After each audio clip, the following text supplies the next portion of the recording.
Well, hi, I'm Will Branch, and welcome to Guitar Ground Rules, which is what I'm calling this series of lessons. My idea here is to get you started with the fastest way that I know how to start getting some satisfying music out of the guitar. I'm going to be passing along all the things that I've picked up over about 25 years of playing guitar. And I'm going to assume that you don't know anything about the guitar. If you've been playing for a while, then this will be review, but maybe there'll be a thing or two that you didn't know. Everything I'm talking about is going to apply equally to the electric guitar and the acoustic guitar. This is an acoustic dreadnought guitar, and just real briefly, we have the body of the guitar right here, the neck, and the top of the neck is called the fingerboard, where you put your fingers. This is called the headstock, this whole part of the guitar. And on the headstock are the tuners. This is a 6-string guitar, so we have six strings, 6 tuners. It's an acoustic guitar, so the body has a sound hole where the sound comes out, and we've got a pick guard here so that you don't scratch up the body of your guitar. Now, when we get down to the actual place where you're making the music, the strings have 2 ends.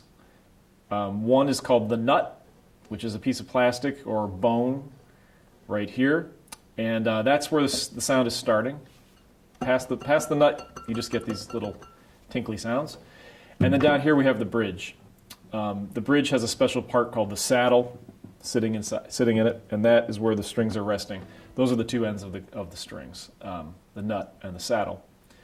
This acoustic guitar has bridge pins which hold the strings in. There's a lot of different kinds of bridges. And most importantly for us are the pieces of metal that are set into the wood of the fingerboard, and those are the frets. It can be a little confusing that the technical term for the actual piece of metal is fret. These are actual pieces of metal that are hammered into the fingerboard.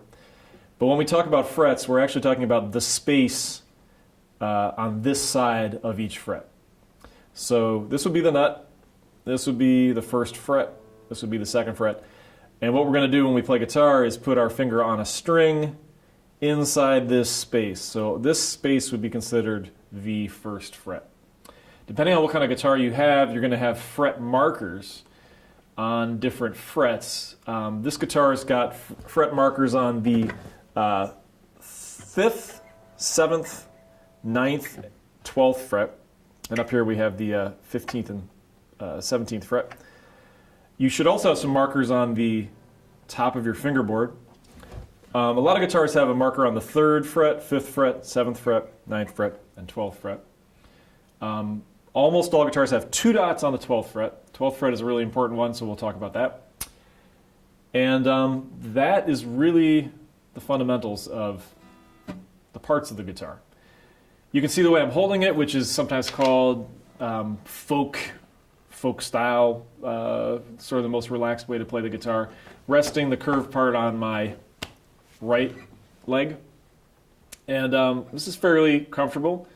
I'm going to be using this to show you most of the techniques today. The other way to play the guitar would be like this. So rest the guitar on your other leg, and I've got my left foot kind of resting on top of my right foot, which is on its side. This is closer to this would be called classical style. They actually sell little stools where you could put your foot on a stool. This is actually technically better for your arm and for your wrist in the long run. But I'm assuming that if you're not playing guitar 12 hours a day yet, this should serve you well. And while we're on the subject, I've got a strap holding the guitar up, and if I just take my arms off the guitar, my hands off the guitar, there's actually a little tiny bit of clearance between my leg and the guitar. The reason why that's important is that if I stand up and want to play standing up, you might find yourself performing standing up. The relationship of the guitar to my body doesn't change at all, and that matters a lot. A few inches can make a big difference. For that matter, the strap tends to keep you in a good position posture-wise, which is the next thing we need to talk about, how you are going to interact with the guitar. Once you have the guitar sitting in your lap like this, maybe you've got a strap, hopefully you've got a strap set up for you. There's a lot of important angles here, and one of them is the body of the guitar should be perpendicular to the floor. When you're starting, you're going to be really inclined to go like this with the guitar so you can see what you're doing. That is just going to cause a whole lot of problems with your wrist, and you're really putting a strain on your wrist that way. So as much as you can, keep the guitar straight up and down like that, and your left arm should be relaxed, starting with the shoulder. So you want your shoulder to be nice and relaxed. Your elbows should be swinging free, not pulled in close to your body. You want there to be some space there. There's even guitar players that talk about putting a pillow between your elbow and your body to train yourself to keep an angle there. Your elbow's free of your body. And then your wrist is not cranked around. Your wrist should be as smooth as it possibly can. You have a lot of tendons in your wrist that are controlling your fingers. You're putting your tendons through a lot of work when you play guitar. The more that you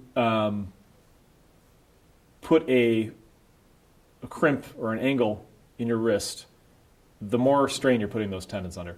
So as much as you can, you're trying to keep this part of your arm between your hand and your forearm fairly straight. So the way you do that is, again, starting with the relaxation of your shoulder and your elbow. And I'm able to come around and reach the strings without having to put a big angle in my wrist. My thumb is on the back of the neck, and my fingers are curved.